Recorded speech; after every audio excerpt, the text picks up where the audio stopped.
आजचे चालू घडामोडीवरील अतिशय महत्त्वाचे प्रश्न पोलीस भरती एमपीएससी सर्व स्पर्धा परीक्षांसाठी यावर प्रश्न विचारले जातात. अतिशय कमी वेळामध्ये आपण हे प्रश्न घेतो, त्यामुळे व्हिडिओ शेवटपर्यंत पहा व आपल्या चॅनलला सबस्क्राईब करा आणि व्हिडिओला लाईक करा. तर पाहूया आजचा पहिला प्रश्न. कोणत्या राज्यात 3 ठिकाणी AI सेंटर उभारले जाणार आहे? तर त्याचं योग्य उत्तर आहे महाराष्ट्र. प्रश्न 2. तरुण स्कीम ही योजना कोणत्या संस्थेने लॉन्च केली आहे? तर त्याचं योग्य उत्तर आहे सेबी. प्रश्न 3.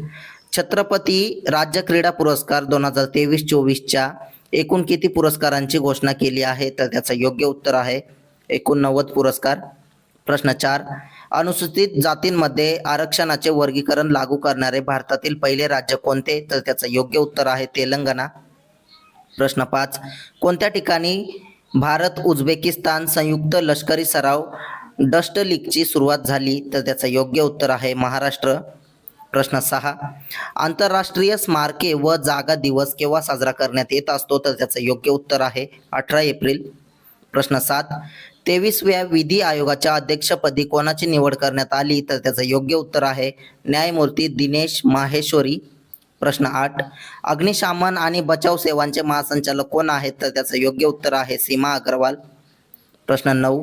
इंडियन बँक असोसिएशनचे अध्यक्ष कोण आहेत? तर त्याचं योग्य उत्तर आहे CS शेट्टी. प्रश्न 10. आशियाई क्रिकेट परिषद अध्यक्ष कोण आहेत? तर त्याचं योग्य उत्तर आहे मोहसिन नक्वी. प्रश्न 11. ज्या रॉकेटने सर्व महिला अंतराळ पर्यटकांना घेऊन गेले होते त्याचे नाव काय आहे? तर त्याचं योग्य उत्तर आहे न्यू शेपर्ड. प्रश्न 12. 2025चा फ्रीस्टाईल बुद्धिबळ ग्रँड स्लॅम कोणी जिंकला आहे? तर त्याचं योग्य उत्तर आहे मॅग्नस कार्लसनने. प्रश्न 13. 2023 ऑटोमोबाईल उत्पादनात भारताचा जगात कितवा क्रमांक होता? तर त्याचं योग्य उत्तर आहे 4था.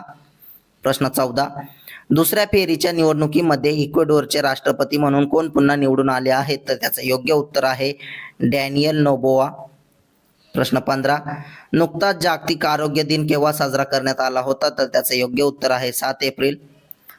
असेच अतिशय कमी वेळेमध्ये रोज चालू घडामोडी पाहण्यासाठी आपल्या चॅनलला सबस्क्राईब करा आणि व्हिडिओला लाईक करा. धन्यवाद.